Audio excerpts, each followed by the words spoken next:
about that time again for the team that was supposed to do big things last year, but had the injury bug hit him so damn hard. Kyrie, Kevin Durant. Oh, man, it could have been special. The Nets still made the playoffs, and missing the two top guys made it a little bit scary. There was a little bit of talk this offseason about James Harden joining the team, and we know they would have had to gutted the whole squad to make that happen. That's a little bit scary for me, and I wouldn't have done it, but right at that time they were thinking about it, and now they're not thinking about it, and I'm glad because we're going to go over the new roster of what I'm calling the top team in the East. Yeah, even with the Miami Heat, the Brooklyn Nets. Where Brooklyn at? Where Brooklyn at? Let's go over the transactions. Last year, this year, matter of fact, let's just jump to last year. Let's just talk about the transactions from last year and who they got, who they don't got, who they picked up. So, Tyler Johnson was signed before the playoffs. Theo Pinson was waived. They got Michael Beasley. I am that one. Yeah, I'm watching your videos, big dog. You're doing your thing. Incredible scorer in Mike Beasley. Jamal Crawford, don't know if he's coming back for this season, but he was there last season. Dante Hall, Lance Thomas, an old vet. Justin Anderson, I wonder where he went. Reggie Perry. This is where all things started with the draft. What a great draft pick. They have Nick Claxton. Now they add on Perry. Two potential budding borderline all-star type players. You heard it here first. If given the opportunity, I'm making a new term called the budding all-star. What I mean by that is they may not make an all-star team, but their stat line and their ability is all-star potential, and we got to talk to that because the NBA is pretty stacked right now. It's tough.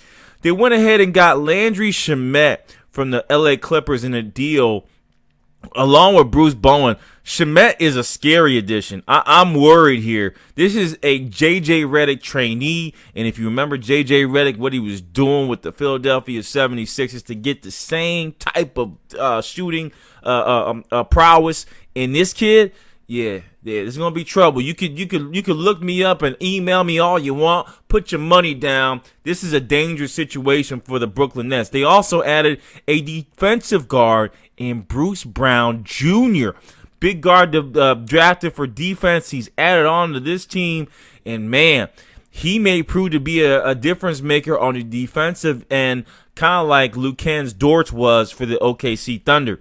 Now, Joe Harris comes in. He's re-signed.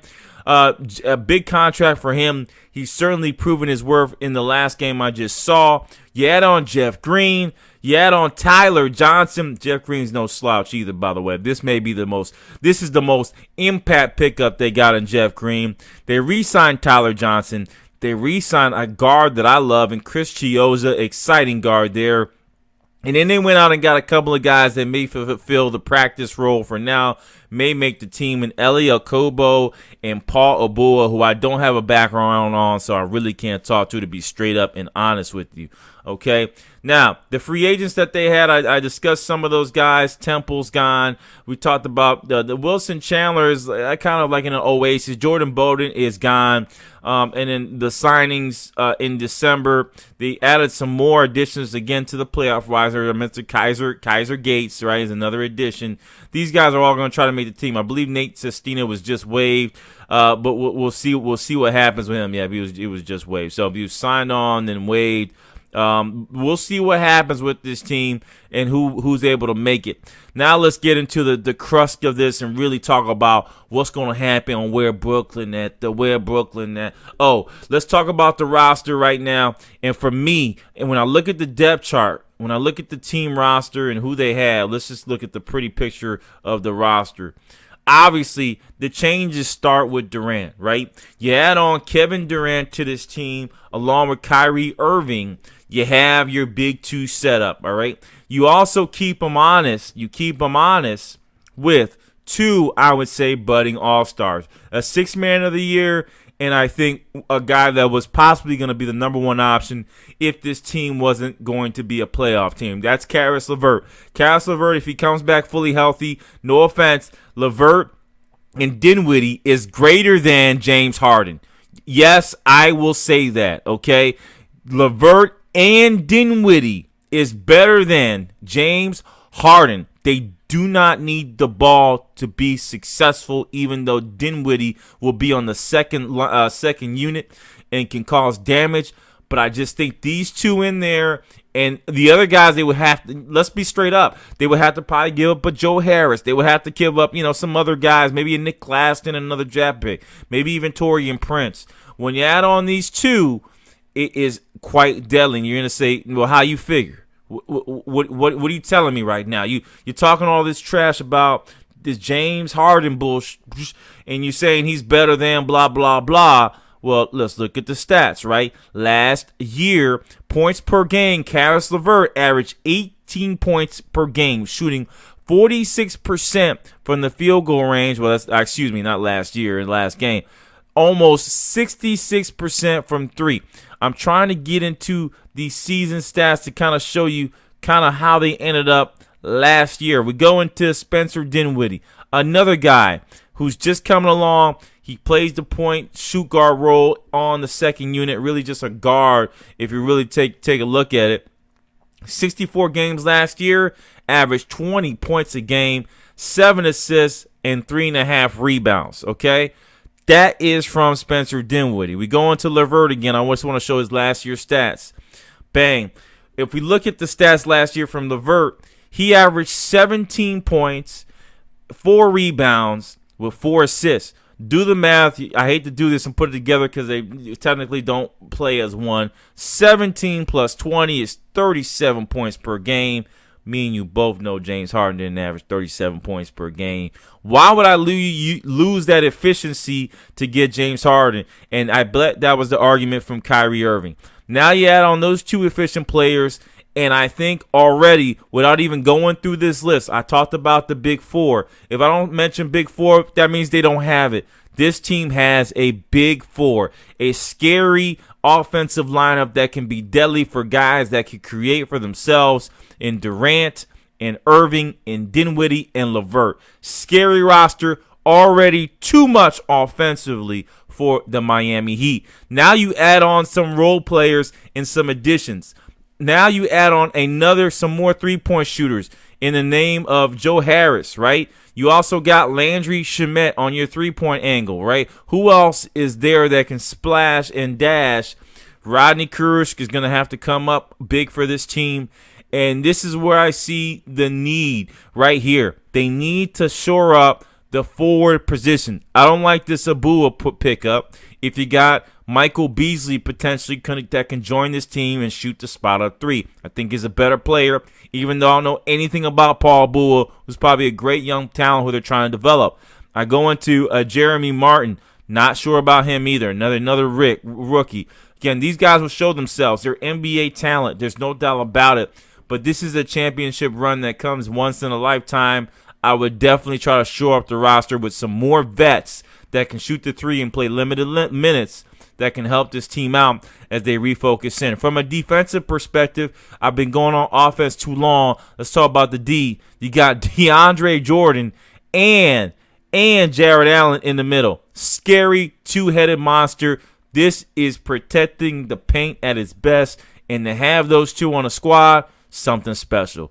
Another guy who's going to be defensively inclined is Tyler Johnson. He's going to have to come in and play a defensive role for this team. That's the only reason why I really like Elliot Kubu. And then the two-way player for me, two-way not in contract, just playing style, is Taurean Prince. He may be the biggest X factor for the team, though no one's talking about him. This guy was on the cusp of being a sure star, not an all-star, but a star for the Atlanta Hawks, averaging double digits per game, a solid player in all facets, maybe actually a little bit above average.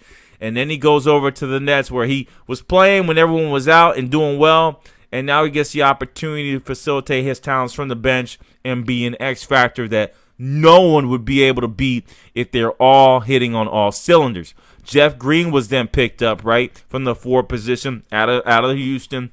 Joins his team, exciting talent. Really like Jeff Green and all that he brings to the table. Here goes some other guys that you go, if they get going, it's scary. I talked about the power forward position. That's Nick Claxton, who's 21 years old, and Reggie Perry, the other rookie. You add these two on. Reggie Perry is a scoring power forward. That means he can score the crap out of the ball in many ways, okay? Handle, can go in the post. He can do many different facets. Claxton is another guy, can do everything, and is a big-time athlete in my opinion. Now, what happens now at the small forward position, because I don't really see a true backup for Mr. Kevin Durant at the small forward position. I know Levert can switch in. I know Dinwiddie can switch in a little bit. But right now, Mike Beasley, one of those bigger, even Justin Anderson coming back, would make a lot of sense for this team. I have no clue why they let those two go or why they're not on this roster.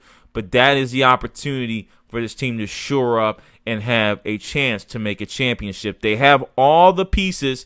Backup point guard may be a question, but I love Chiozza. I don't think anyone's seen this kid out of Miami. Yeah, I know my stuff, man. I know my stuff, Chris. I've seen you play. I like your style. I hate to say it, I don't know if he's of Puerto Rican descent, but there's been an amazing amount of talent out of Puerto Rico that just doesn't get the opportunity in the NBA. Puerto Ricano está muy bien. They do very well in college, never get the opportunity. They are freaking straight shooters and scorers. I play a lot of pickup ball with these guys. They can score the crap out of the ball. They can handle. I would love to see these guys get a chance. And if Chris Chiozza truly gets a chance to be the backup guard for Kyrie Irving, I think he will prove to be beneficial, okay? Now, overall, this is the top team, even in its current state. They add the power forwards. They got the guard play. Small forward is the hurting spot. Who do they add to help out and back up Kevin Durant in case of injury? We'll have to see. Right now, obviously, their second guy who I love is Taurean Prince.